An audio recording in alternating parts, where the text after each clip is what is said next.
Hey everyone, you're listening to the Simple Electronics Podcast. I'm your host, Dan, from the Simple Electronics YouTube channel, and this episode is brought to you by listeners just like you. So if you want to support the show, go over to patreon.com/simpleelectronics and pledge as little or as much as you want. On to the episode. So what have I been up to? Well, I've headed up to my parents' cottage where I go fishing most of the time, and I spent the night there with my wife. It was a brilliant time. However, that meant that I was going to hit a deadline on my sponsorship with PCBWay on the main channel.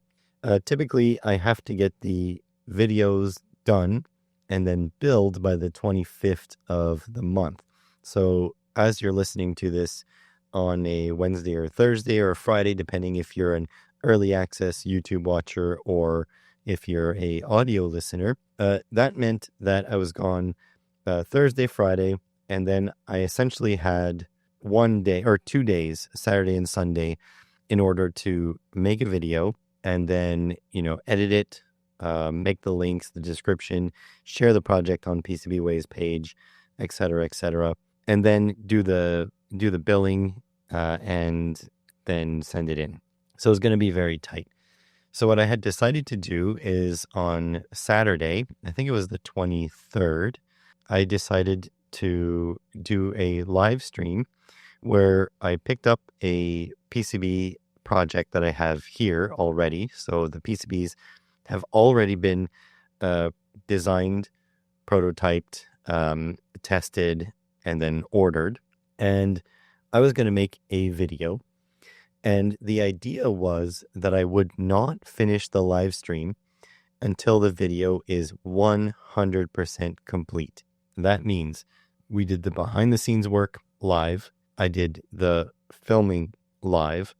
I did the editing live, the thumbnail live, the description live, the affiliate links live, the uploading, everything live. And it turned out to be actually a really fun live stream for myself. Not sure about the audience. I mean, the people who come to the live streams are typically the kindest audience members anyways, so it doesn't matter. youtube.com/@SE-streams, so SESTREAMS. If you want to join in on the fun, I'm going to go live probably tomorrow, which will be a Wednesday. So if you're an early access listener, you can probably come and see the live stream. Otherwise, you missed it and you have to subscribe to my live stream channel. Anyways, did the whole thing, including a about 15-minute break for lunch, and it took 7 hours and 15 minutes. 7 hours and 15 minutes from the very beginning of the live stream until the very end, and the very end was essentially just when the video was complete. So you can see this video. It is live on my main channel right now. It is the one about the ESP32 and the TFT touchscreen display combiner board. And yeah, that video, which is relatively simple video, mind you. It's essentially a PCB that combines the SPI bus for the TFT display. There's another serial bus for the touchscreen, the way it works, and there's also another serial bus for the SD card. And in fact, most of the hard work on that project was already done previously by Dustin Watts. Some of you may remember from this channel or from his own channel, Dustin Watts has a ESP32 touchdown, which is essentially a stream deck. I keep getting that word mixed up because it's like Steam Deck, right? I own a Steam Deck, but yes, a stream deck using a touchscreen for the buttons, and then there's multiple layers of menus and such. And so he has the product that he sells, the ESP32 touchdown, and he also has the open source project with sort of like open source parts, which is the free touch deck.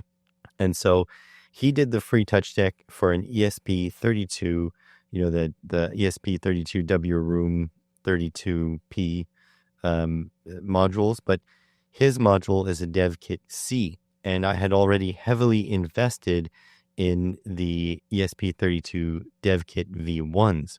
So I didn't want to switch what I used because I already had like 10 of these ESPs. So I made my own combiner board. Now, this was actually a long time ago that I made these boards, and I was planning on recording and releasing a video when Dustin had stock of his ESP32 touchdown devices, but it never seemed to add up that he was going to have stock and I had time to make the video.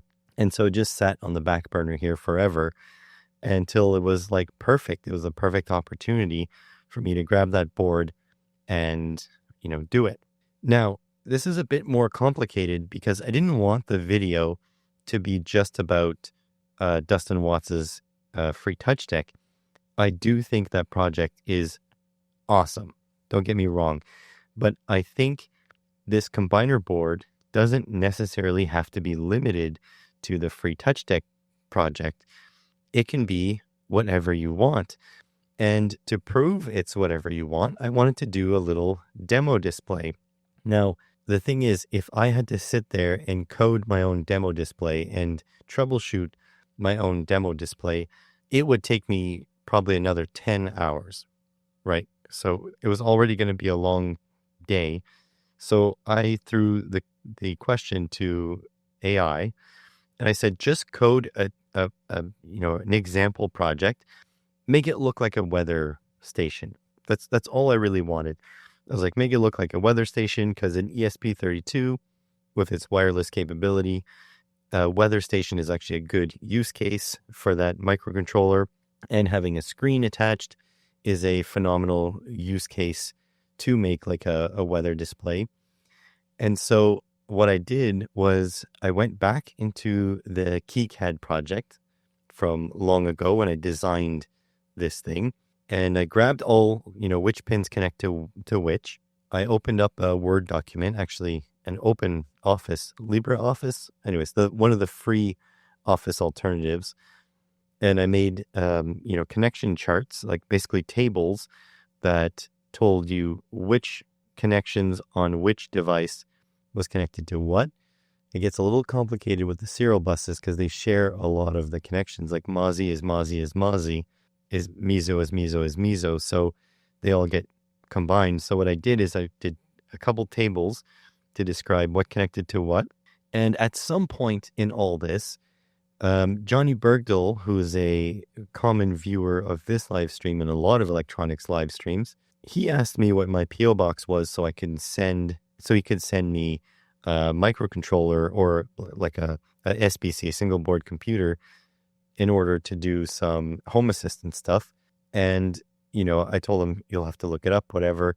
So he posted it. And then I took that info and I put it in the document I was working on and made the font really big so people at home knew what my PO box was, so they can take it in notes. And I continued working. I forgot that was in that document. But anyways, I took that document, I uploaded it to, I believe I started with ChatGPT. When I try to do code via AI, vibe coding or whatever you want to call it, I always tend to start with ChatGPT because I think it's one of the weaker coding platforms. GPT-5 is actually fairly good, but I think it's weaker than my favorite coding platform, which is Claude. I usually say Claude, but yeah, Claude.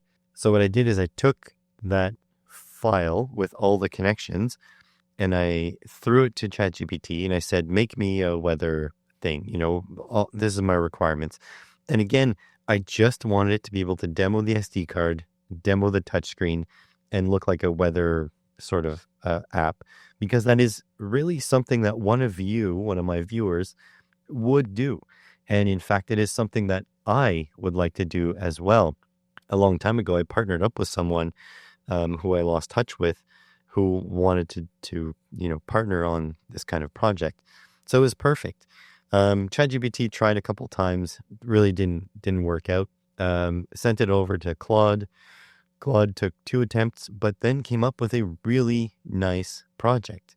So that was like an hour-long detour to demo a touchscreen functionality and make sure these boards that I had made function. So I had to demo it right? I put together a board. Actually, I had a version 1 of those boards, so I demoed it on that. Worked perfectly. Then I went through the process of building a board for the camera, like doing my main shooting. So I built one up. I used pin headers. I explained you can use pin headers or not. Usually not. And then I, demoed that, and I went onto Dustin Watts's free touch deck GitHub, and I went through the installer and installed free touch deck. So now I'm at a point where I have the new boards, my version 2 boards that I did I showed how to put it together, how to solder it together. And then I have my version 1 boards that I showed that I had a problem with. I had a bodge wire. And then I have even Dustin Watts's ESP32 touchdown that he sent me. So I want to show that as well. I like advertising other people's projects, especially stuff that they sell, they can make a little bit of money on, especially stuff that I really love, like Dustin Watts's project is amazing. So I bring that one in. And just for completeness, I also bring in a cheap yellow display. These are the ESP32 displays. I think it's like a 2.8 inch or something touchscreen, but it's all integrated with an ESP on the same board. And these boards are made popular by Brian Locke. I think Brian Locke really is the one who expanded the cheap yellow display availability to everyone. So I brought in the cheap yellow display. So I had 4 things to show off there. So I had the cheap yellow display, my version 1 board with the bodge, my version 2 that I would be, promoting in this video. And then I'd have the ESP32 touchdown. So gather all up, do the video, bring it into the editing suite. Notice that the focus is off on a lot of the shots, and some other ones of the shots, you get a reflection of my face on the screen. So this is another problem that I had forgotten about, is that often when I film reflective surfaces, I get caught in the screen. And people get really upset when I use, typically I use something funny to cover it up. Like once I used Nicolas Cage's funny face. He was making a funny face. I put it on top. And people find that distracting. So, okay, I have to go back underneath the camera, and I have to start filming some B-roll of all of these screens. Oh, in fact, I also demonstrate that because my board is compatible with the free touch deck sort of style, that any community-made case for the free touch deck will fit this project too. So that was another thing I forgot about. So anyways, go back. I think I got 2 or 3 or 4 shots of B-roll overall. Stitch it into the video. Get the video edited. Takes like an hour or 2. Took a while, more than I would want. And then it comes to the point where it's the end of the video, where I usually add some sort of like outtake or some sort of something silly that happened or some nod to something. So typically my videos, they sort of fade out. And then recently, all my new videos, they've been fading back in after. And then, they get some sort of extra footage with a thank you to the live stream viewers and to the Patreon supporters that make this all possible. And so I go and I find on the original live stream, I think it was last Wednesday. Let me check with the calendar here. Last Wednesday the 13th or Tuesday the 12th. Oh, no, sorry. Last Wednesday the 20th or Tuesday the 19th of August. All my live streams are dated. So you'll be able to listen to this episode whenever. And you can go check on the youtube.com/@SE streams, and you'll be able to go to that date and find it. But at some point, I'm there mentioning how if I want to go on this 2-day little vacation with my wife, that'll only leave me 2 days to, film a PCBWay video and get it out. And so I put that little snippet at the end. export it, which was interesting. I had to use software exporting, the software encoding on my editor, because I'm using hardware encoding to encode the live stream. So my graphics card is being used at like 60% for the live stream, and my CPU now is being used 100% for the live stream. Took the photos for the thumbnail while I was doing that, showed the camera what it looked like as well, and then put it into my editing suite, edited the thumbnail. The audience also gets a say on, how things look, what kind of title and stuff. I then also, probably for the first time, maybe there's been 2 times, but probably for the first time, used AI to help with the title. Just nothing was coming to my head. Don't forget, we're at like hour 6 of my live stream at that point. And actually, ChatGPT came up with a reasonably good title, so ended up using it. And then I demoed to my audience how I do video descriptions and tags these days, which is using AI. So I have like a certain like commands that I put into AI. Essentially, it's telling the AI who I am, what I do, what my channel is about, like the gist of my channel, including a description of my channel. And then it says, the block of text also says, I'm looking for SEO tags, and, the SEO tags have to be related to this. And then there's like 2 dots, and then I have to type in what I did for my video. And then GPT generates tags. And it's really cool because I even have it down to telling it, 500 characters max, make it a comma separated list, prioritize the SEO tags that'll have my video found by search engines and Google, all that stuff. So I demo that to my audience. And then also after that, I say, make a simple description of it based on what I said, and not too much personality. You have to tell it to tone down the personality, because if it gets a sniff that you want to do it for YouTube, it becomes this like Mr. Beast over the top type thing. And it's just it doesn't match my style. My style is a bit more, it is a little bit tongue in cheek, but for descriptions, I tend to be pretty direct and pretty descriptive. So I didn't want it to do anything like over the top. So I tell it, don't put too much personality in. I say just a smidge. And then it did a description, and I showed my audience that it wasn't really, my style. So I had to edit the description, pop it into the video, uploaded the video. Also, I'm lucky enough, I say lucky enough, I pay enough money to have really good internet that I have symmetrical download and upload.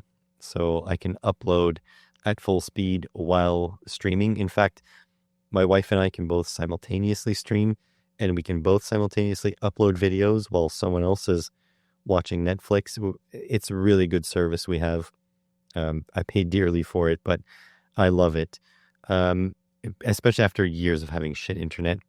So upload the video while streaming, put all the details in, do all the affiliate links. People were amazed on how long it takes to do affiliate links.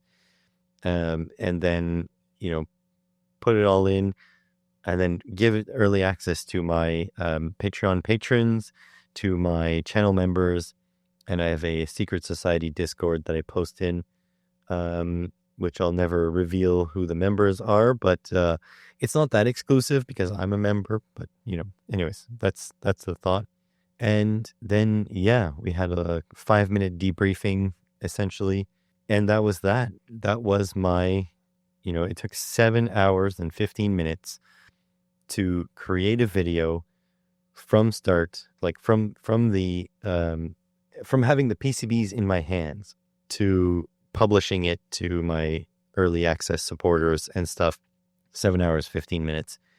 And people were amazed how long it takes to make YouTube videos, because it does. It takes a long time to make YouTube videos. And don't forget, this was a version 2 board. So essentially I had to find the idea. So first of all, had to find Dustin Watts's free touch deck, had to see that he did a combiner board and it didn't match mine. Then I had to hunt down all of his pinouts, figure out what the pinouts were, figure out if they work with something I have in stock, prototype it here. I even had to, sorry, I forgot. I had to go shopping for the touchscreens that he used, right? And then they came in, I had to test if they're working, then prototype it, then make note of where all the connections were, open KiCad, do a schematic, right? I had to do all that, which means I had to custom make a symbol for my ESP32. And then I had to custom make a symbol for the touchscreen module. I had to custom make a footprint for my ESP32, custom make a footprint for the touchscreen. Then I had to make a PCB, and then I had to make it specifically small enough, the same dimensions as Dustin's project. Then I had to send it out, request it through PCBWay, which meant I had to communicate with them. They don't communicate in real time, by the way. They communicate in China time. So usually while I'm sleeping, that's when they answer. And then when I wake up, I can answer them. And then when I go to sleep again, they can answer me, and so on. So they sent it over. I had to wait, get it from DHL. I got it here, open it up, prototyped it. It didn't work. I had to troubleshoot why it didn't work. Turns out there was one connection missing. I think it was the clock signal. The clock signal for the SD card and for the touchscreen was active, but not for the screen, and for the SD card was active, but not for the touch. So I had to put a bodge wire in, and then I had to start the 7-hour timer, essentially. So yes, that is how long some of these videos take to make. And in fact, if I didn't have something neat like Dustin's free touch deck, or if I didn't have AI, because I made this board, I think it was in 2021, before the AI revolution, I would have had to have like a project to go with that. And projects mean coding, which means even more time than that. So yes, some videos take 20 plus hours to make. For example, I think the multimeter video, how to use a multimeter, which is, I believe, my second most viewed video of all time at this moment, which I'm very proud of. By the way, I'm not saying anything bad that it's number 2 and not number 1. That is not the point here. I believe it is my number 1 video, but it's something I'm so proud of because of the amount of time it took me to make it like perfect. Maybe not perfect is maybe not right, but I mean, to have the most amount of of precision for what it is. So it has 224,000 views at the moment. In fact, it has 1 million fewer views than the next video up, which is my battery video, which has 1,248,000 views.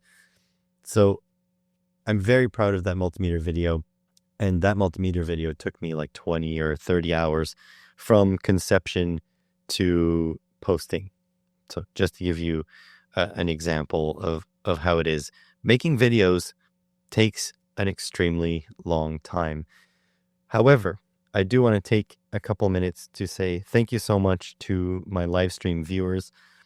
Like I thank the Patreons all the time, but I think the Patreons, it's very clear that they know that they're putting money in the coffers, in the Simple Electronics YouTube channel coffers, in order to keep the channel going. So I think I thank them a lot, and I want to thank them again. That's good.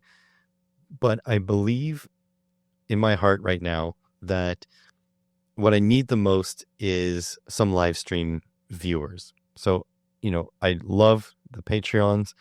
They do, God's work or whatever you want to call it. But the live stream viewers, it makes me feel like I'm not working by myself, because all my live streams is essentially working, right? I'm making YouTube videos or prototyping things or whatever. So yeah, special thanks to the live stream viewers, especially those of you, you know who you are, who were there most, if not if all of the 7 hours. It really made the time go by fast, and it made that video possible. So I encourage you to go take a look at the YouTube video. I'll put it in the link in the description. But on top of that, I will encourage you to go over to the youtube.com/SE/@SE streams to join in the live streams, because I think they're a lot of fun. And most of the time the audience is trolling me. So that's it's really fun for you guys. So yeah, go over there and check it out. All right. In other news, I believe I am no longer holding out hope for that job I applied for in the electronics field. If you don't remember, a couple episodes back, I was pretty excited that I found a job that I'm theoretically qualified for in the electronics field. There's only one thing I wasn't super qualified for, is they wanted someone with LabVIEW experience. And I don't have LabVIEW experience. Most of my stuff is self-taught. So LabVIEW being an expensive software product I've never worked with. So what I did to compensate is I wrote in my cover letter that I was taking LabVIEW courses, which I have. But I think I'm holding out. I'm no longer holding on to hope that they're going to call me. It seems like they took down the job listing before the deadline to apply was up. And so either they have an internal candidate or they're just no longer hiring for that position. I don't know. So you guys long know that I can't be a mechanic for the rest of my life. It's too hard on my body. My body is already pretty destroyed. I'm 37 years old at this point. So, I need to make some changes. And another maker suggested that I learn coding by myself using things like Udemy and Coursera or whatever, those kinds of websites. And the thought has crossed my mind, but it's just that, math and I don't get along. And so formal learning is a little bit scary, and I don't really have the time to commit to a course. And so, it's a little bit complicated. But what I've decided to do, and I typically wouldn't mention this, but I have done it for a couple days in a row, and I am pretty excited, so I'm going to continue. I went onto a website called freecodecamp.org. I think it's freecodecamp. Now I'm doubting myself. Yeah, freecodecamp.org. And they have a full stack developer curriculum that is apparently going to come with a certification at the end of it. Now, this is a huge curriculum. It is giant. They warn you that it's going to take you a very long time to finish it. I think you can presume that it's going to be like the length of a college course. But the idea is that it's all self-study. They have sort of like a couple of different formats. They have lectures, they have labs, they have workshops. And their plan, although this is not completed yet, their plan is at the end, there's going to be a final exam and a capstone project that is all, proctored and verified by humans. And it will come with a certification. This is their big goal. They are a charity, and all of this is completely 100% free. And so far, I've done 3 days in a row. I've done maybe about 5 to 6 hours of this learning to code. It starts with HTML, which I'm still working my way through.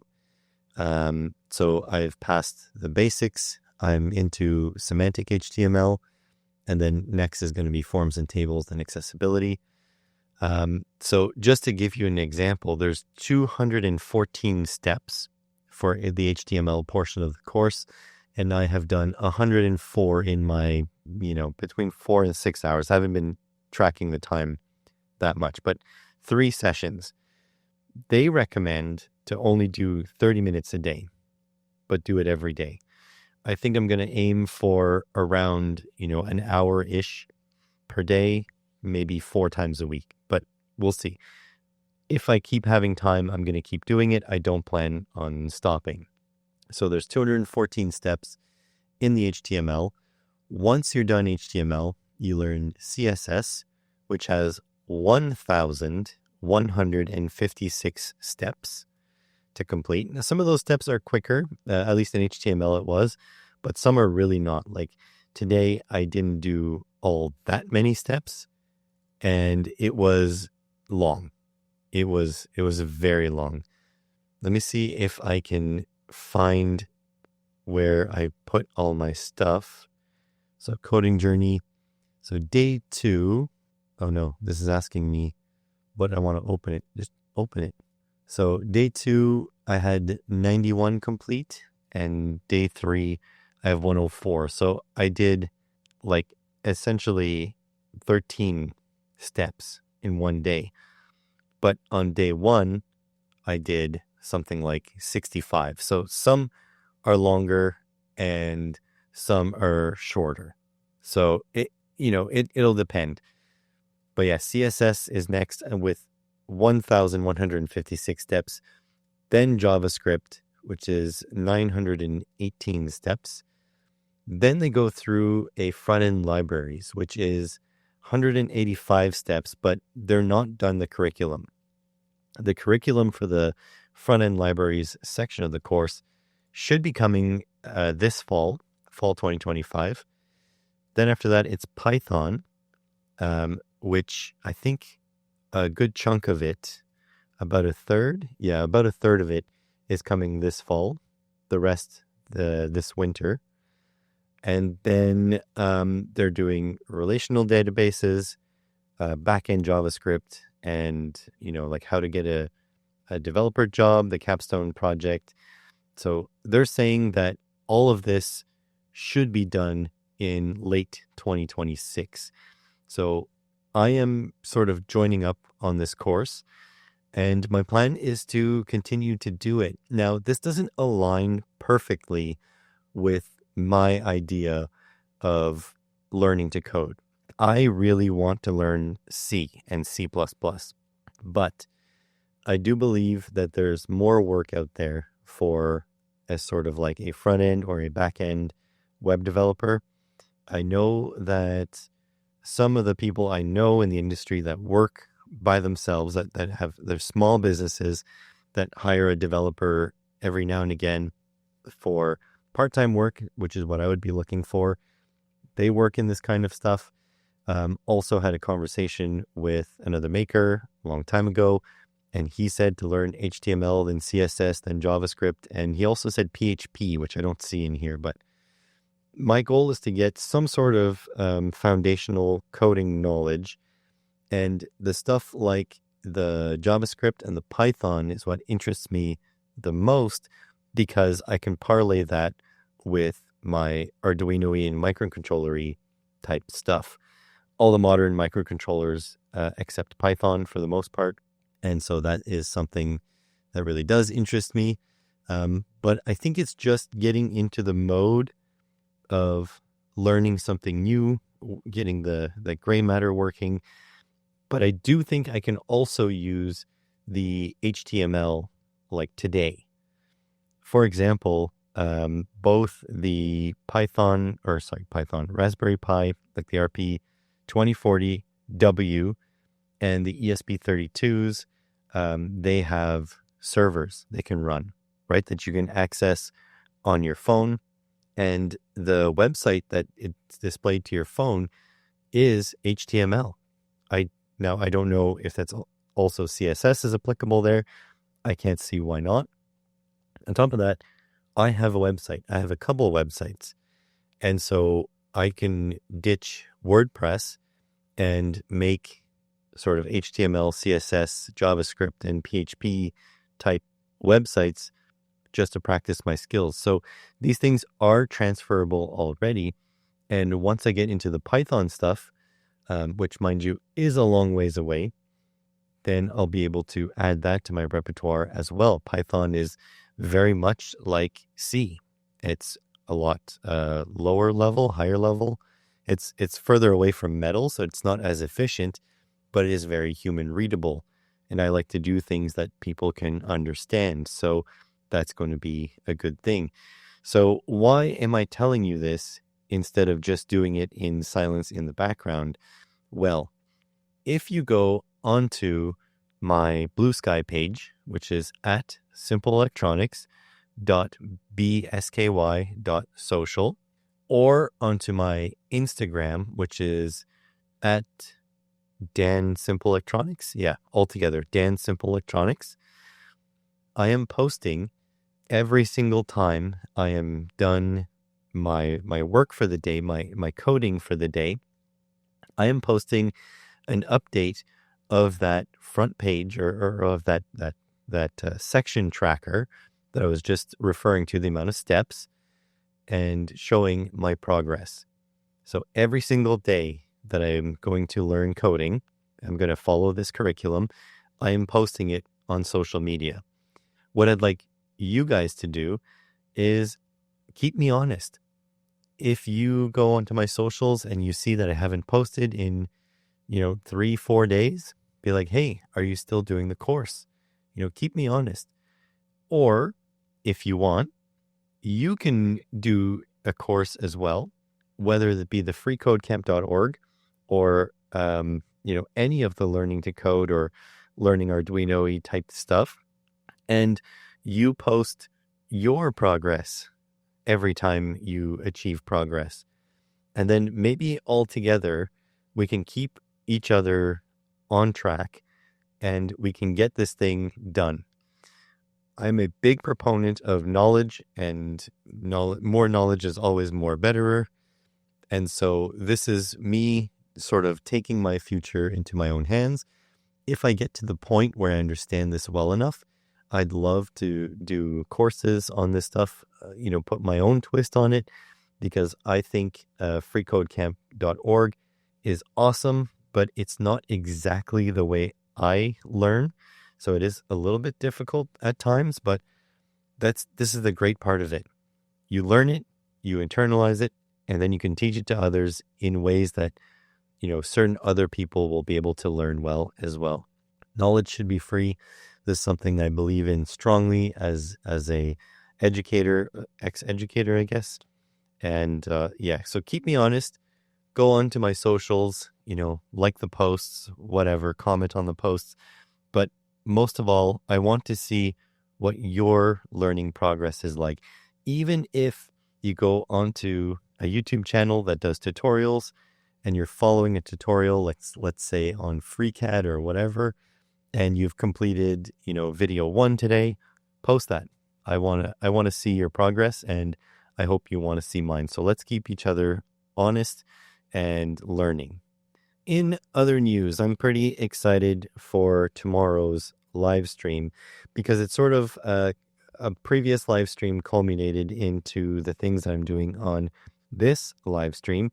So this all started with a viewer, which I don't know if they want to be named, but the company, I suppose, that they've created is DNN Tech.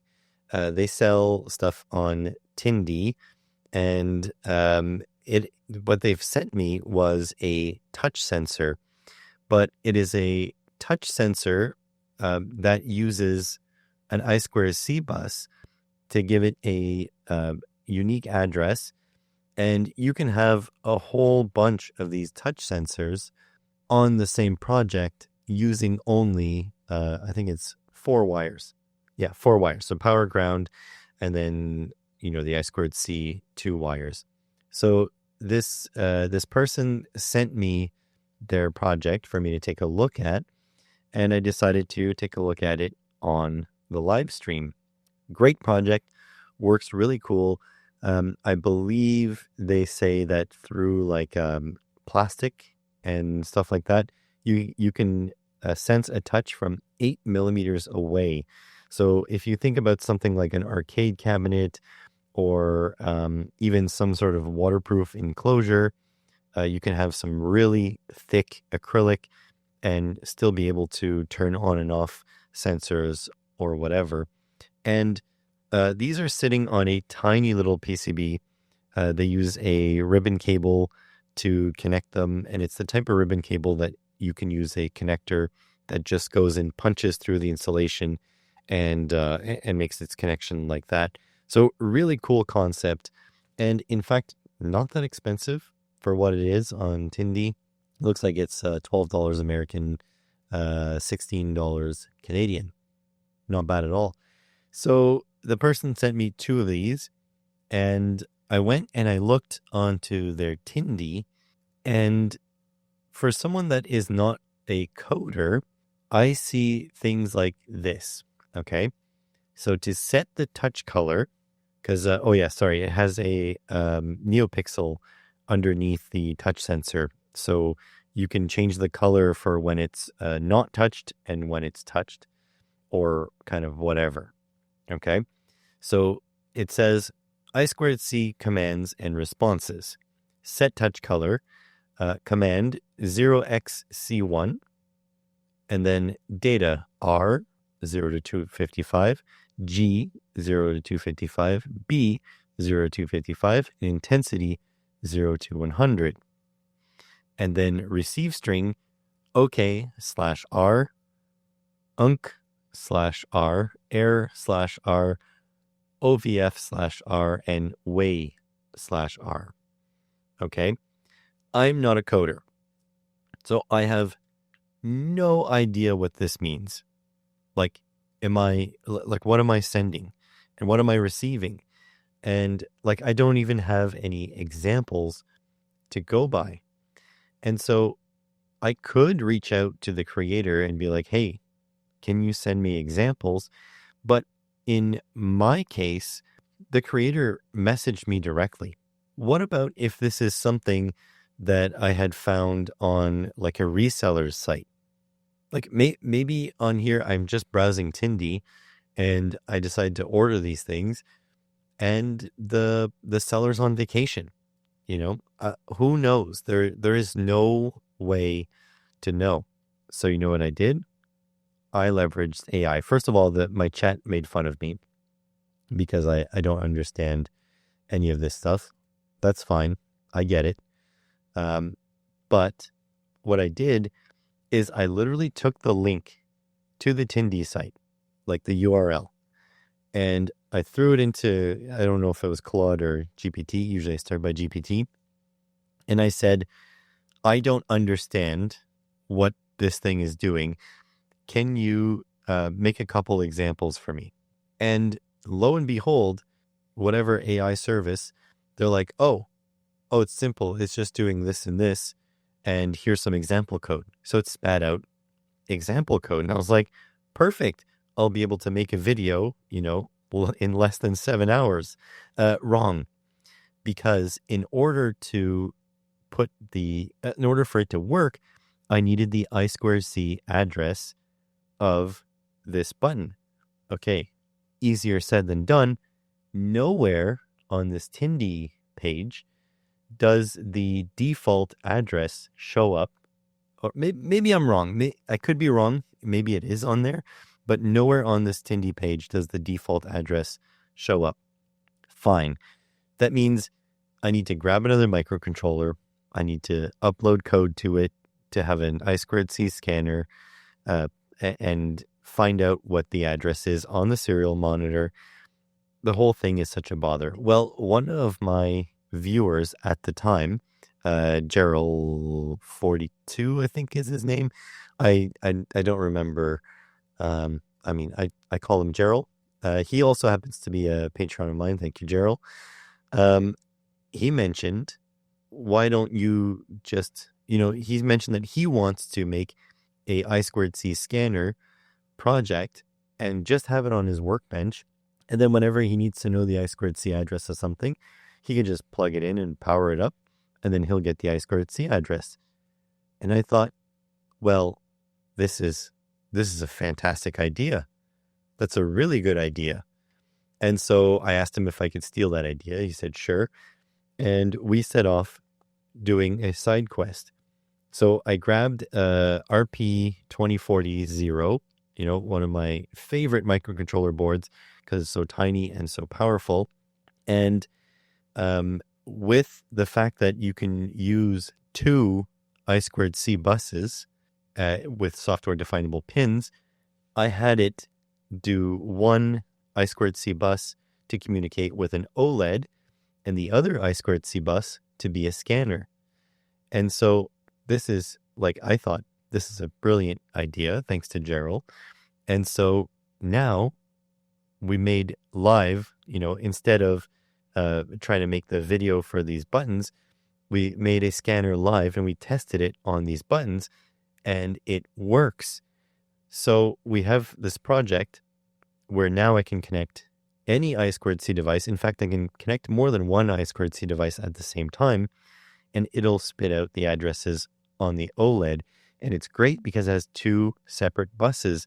So one I2C bus has the OLED, the other one does the scanning. Therefore, you don't get the OLED's address on your displayed on the OLED. This thing is amazing. So spent the rest of the live stream making a PCB project for it.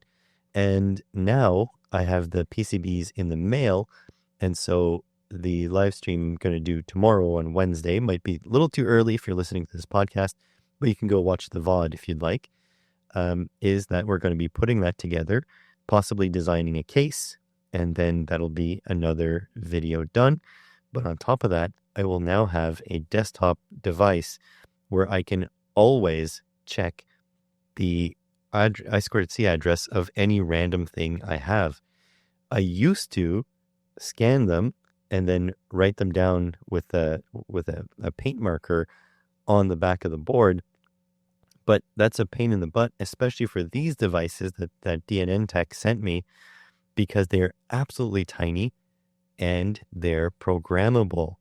So you can modify the I2C address, but the problem is you need the I2C address to start with in order to send the command in order to program it.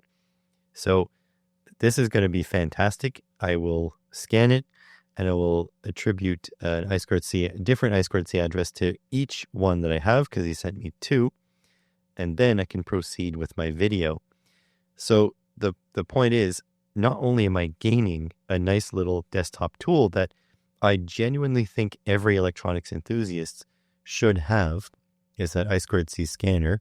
It's going to be in a nice compact package that you'll be able to keep on your bench. So there's that.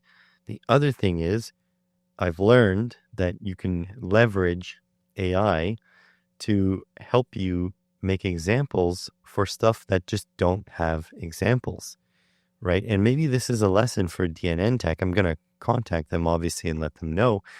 But it's probably a good idea to send a couple examples or to post a couple examples for your touch sensor if you're going to be selling them. What I'm going to do, though, is I'm going to have, some sort of AI make the commands, because I did test them. They do work. And I'll have, maybe a command for each of the functions or an example for each of the functions. And then I'm going to release that so people can buy these awesome touch buttons, but then also have some example code so they know how it works. So anyways, I think it's a really cool project, and it sort of invigorated my mind, because now I want to make a whole bunch of small form factor test equipment using these RP2040s and make a whole bunch of things and I'm not sure what else fits in this. So the couple things I was thinking was, well, the I2C scanner is one, but another one could be like a current monitor. I have a whole bunch of I2C current monitoring devices. So maybe one can be a current monitor. Another one I was thinking of is something like a temperature monitor. Like I know you can get a thermocouple module. So maybe the Raspberry Pi the RP2040 can pick up the measurements from a thermocouple, I don't know, every 30 seconds using a real-time clock and store that onto SD card. And if I can make them all roughly the same size and maybe they can all clip together, then you get a nice instrumentation suite using one or more RP2040s. I think it's a really good idea. What do you guys think? We're just getting to the end of the podcast here, but that 7-hour stream reminded me that I'm still collecting your ideas for a one-day build challenge that is going to happen on the main channel. And so I want you guys to go down in the description. There's the Google Forms there. Submit your idea for something that I could potentially do in one day. Everything is up for grabs. If it has to do with hardware, software, coding, 3D printing, physical construction, whatever it is, the goal is that, I should be able to finish this within a reasonable amount of time. About 8 hours is as long as I'd want to go. But if it takes 12, it takes 12. The ideas will not be seen by me ever. I still haven't looked at them. They will be sorted by a third party. Or multiple volunteers will take a look at the suggestions, throw out the ones that are trolls or the ones that really can't be done. I'm sorry, but I won't end world hunger in one stream. And then the remaining ones will be assigned a numerical value, and then we will roll for it, roll a die or something like that. And one project idea will be picked, and I'll have one day to complete that project to my satisfaction until it's done. And the idea is to do the whole thing in one day, streamed on the main channel. So I need your ideas. I will bring up the forms, the Google Forms, because I just want to see one day challenge here. Don't want to see the answers. I just want to see how many. 6 responses. So there are 6 responses to it so far. So if you have a good idea, add it in. It could be something, seemingly simple, like a Rube Goldberg machine, for example. But, has to have a little substance, right? It has to be something to be done. So that is that. Also coming soon, I will be live streaming on the main channel. This is another advantage of being on the live stream channel. I have to build a NAS, network attached storage. And I asked my live stream viewers if I should stream the build on the live stream channel or on the main channel. And overwhelmingly, they voted that I should live stream on the main channel. So the NAS build is going to be on the main channel. It's going to have to happen soon. It'll be within a month because my wife and I are both running out of storage space on our local drives. So I'm going to be building the NAS. So what we've done is, I believe we bought 3 hard drives, 16 terabyte Western Digital drives, I believe. It could be 14. I bought a lifetime license to HexOS, which is a piece of software based on TrueNAS Scale, I think. But it's simplified. It's more for noobs like myself. And I bought a Intel N150 processor on a motherboard, like it's specifically made for NASs. The only thing I haven't bought is a case. So I'm just going to be using an old computer case. So it's going to be very big and bulky. So maybe someday I'll have to upgrade it. I tried to 3D print some NAS cases.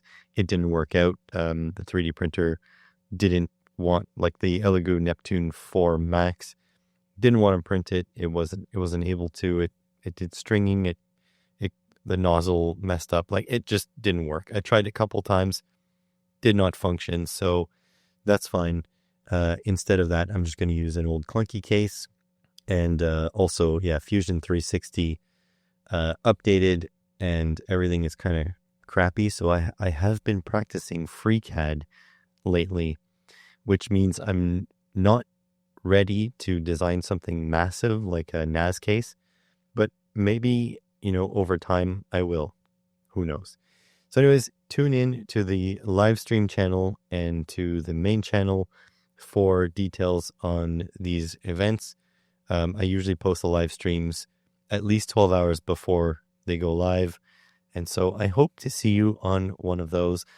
And I hope if you're feeling generous, you will go over to patreon.com/simpleelectronics and maybe become a Patreon supporter for a month or two.